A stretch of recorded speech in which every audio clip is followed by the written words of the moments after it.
तो आइए आज की क्लास में हम लोग स्टार्ट करते हैं।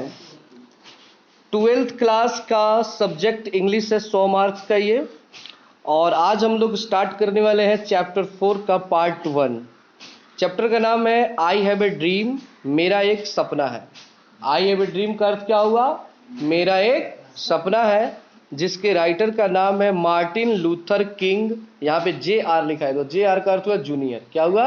जूनियर। तो इनका पूरा नाम है मार्टिन लूथर किंग जूनियर। यहाँ पे नीचे उनका पिक्चर देख सकते हैं आप लोग।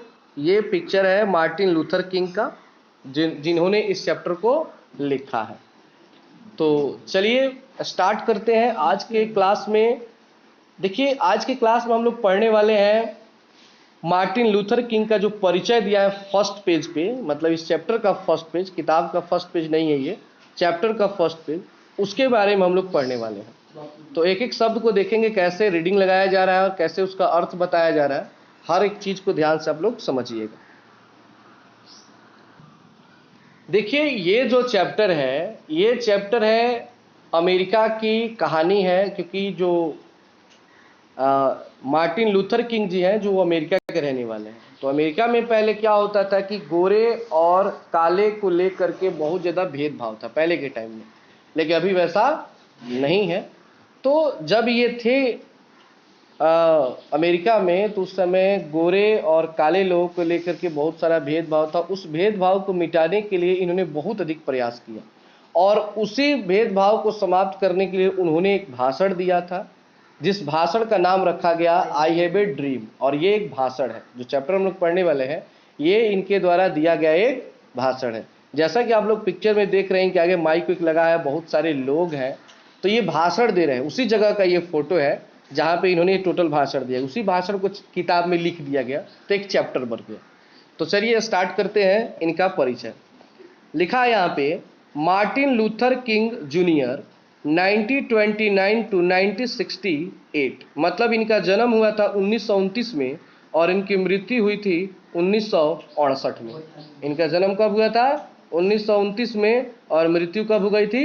1968 में। तो इसको आप लोग दिमाग में रखेंगे, क्योंकि ऑब्जेक्टिव क्वेश्चन इससे बन सकता है कि उनकी जन्म कब हुआ था और उनकी मृत्यु कब हुई थी।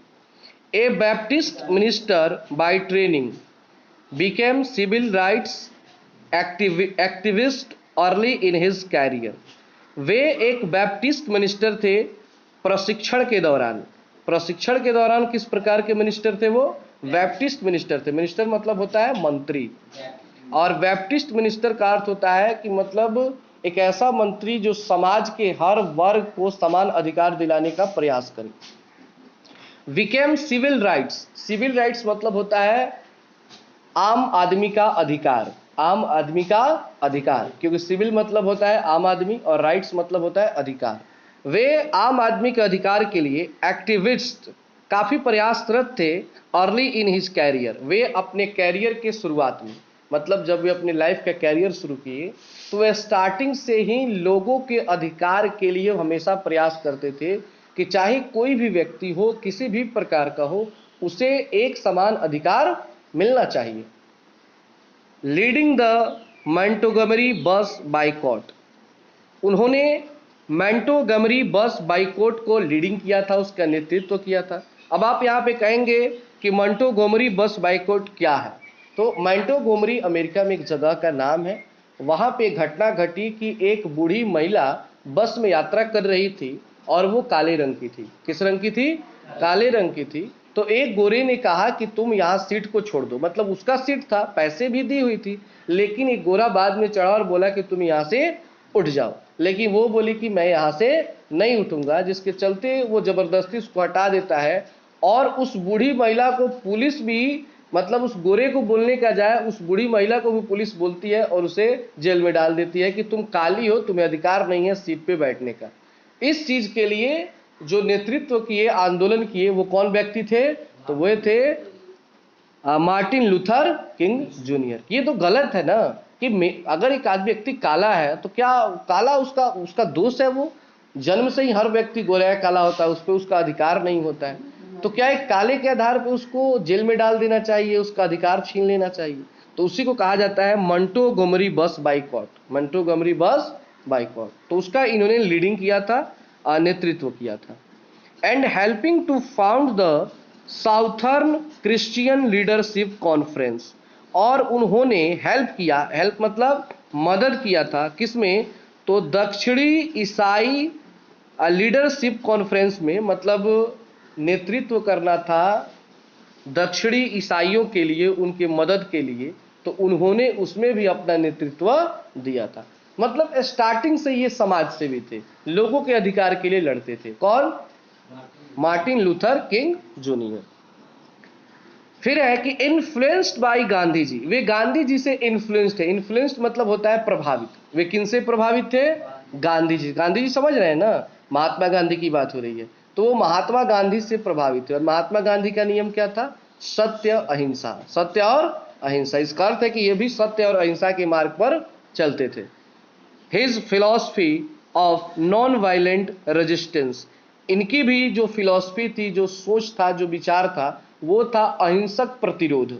नॉन वायलेंट मतलब होता है अहिंसक, और रेजिस्टेंस मतलब होता है प्रतिरोध। प्रतिरोध मतलब होता है रोकना। यानी कि इनका भी गांधी जी की तरह सोच था कि हमें आंदोलन करना चाहिए, लेकिन अहिंसा के द्वारा। किसके द्वारा? अहिंसा के द्वारा। ये नहीं कि किसी को हत्या करके, किसी को दिक्कत देकर के हम विरोध करेंगे सरकार का, ऐसा नहीं। हम विरोध करेंगे लेकिन अहिंसा के द्वारा, उसमें झगड़ा या किसी प्रकार का कोई हिंसा नहीं होना चाहिए। Brought him world wide attention, और इस तरह पूरी दुनिया में इनका नाम हो गया। उसके बाद पूरी दुनिया इनको जानने लगा कि एक व्यक्ति है मार्टिन लूथर किंग, जो लोगों के लिए अहिंसा के साथ, गांधी जी के जैसा अहिंसा के साथ सरकार का विरोध करते हैं, और वो उनके अधिकार के लिए लड़ाई लड़ रहे हैं। इन 1964 यानी कि 1964 में King became the youngest person to receive the Nobel Prize.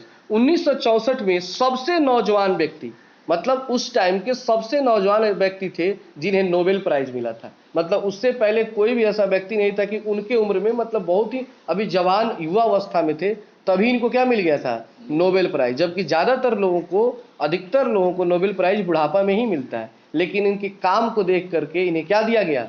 1964 में नोबेल प्राइज। तो ये भी क्वेश्चन हो सकता है कि मार्टिन लूथर किंग जूनियर को नोबेल प्राइज कब मिला था? तो 1964 में।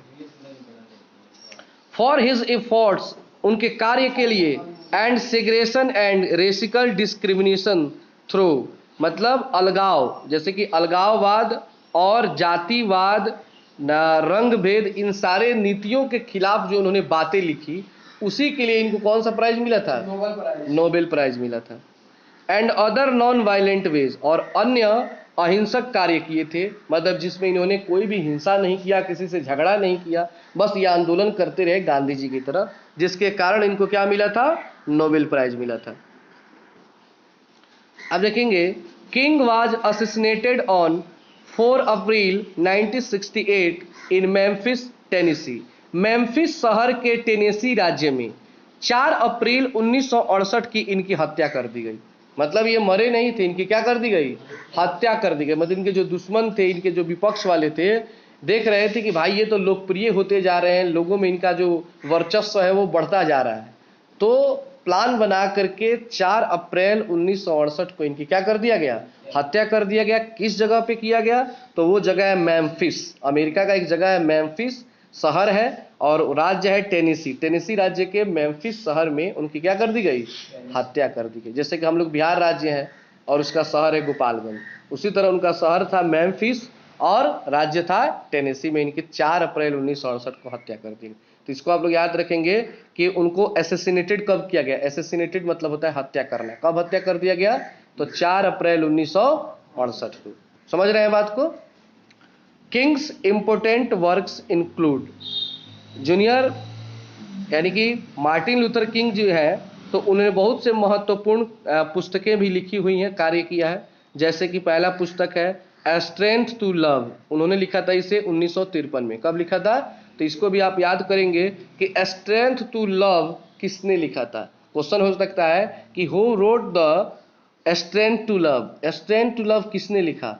तो आप कहेंगे मार्टिन लूथर किंग जूनियर। कब लिखा था? 1953 में। तो दो क्वेश्चन तैयार होता है, कब लिखा था, किसने लिखा था। उसी तरह स्ट्राइड टुवर्ड्स फ्रीडम, इसको किसने लिखा था? तो मार्टिन लूथर किंग ने। फिर द मोंटगोमरी स्टोरी 1958 में। मोंटगोमरी स्टोरी समझ रहे हैं ना, जो ऊपर समझाए थे बस वाली घटना बूढ़ी महिला की, तो मोंटगोमरी घटना भी इन्होंने लिखी थी। कब लिखी थी? 1958 में। वाई वी कांट वेट, हम लोग इंतजार क्यों नहीं कर सकते हैं, ये पुस्तक लिखे थे कब? 1964 में। And where do we go from here, आज हम लोग यहाँ से कहाँ जा रहे हैं? चॉस और कम्युनिटी, बर्बादी या समाज की ओर, ये कब लिखे थे? 1968 में। किसने लिखा है टोटल ये बुक? हाँ, मार्टिन लूथर किंग जूनियर ने। तो इसको आप लोग अच्छे से देख लीजिए, इसमें मैंने इसको अलग कलर से भी रखा है ताकि आप लोग इसको विशेष रूप से इसको मतलब याद कर लें। इसको अंडरलाइन भी आप किताब में कर सकते हैं, ये इंपॉर्टेंट है क्योंकि इससे क्वेश्चन हर साल पूछा जाता है कि ये पुस्तक को किसने लिखा था ऑब्जेक्टिव क्वेश्चन में। जब ऑब्जेक्टिव क्वेश्चन का सीरीज चलेगा तो उसमें भी मैं जरूर इसमें से कुछ क्वेश्चन जरूर रखूंगा।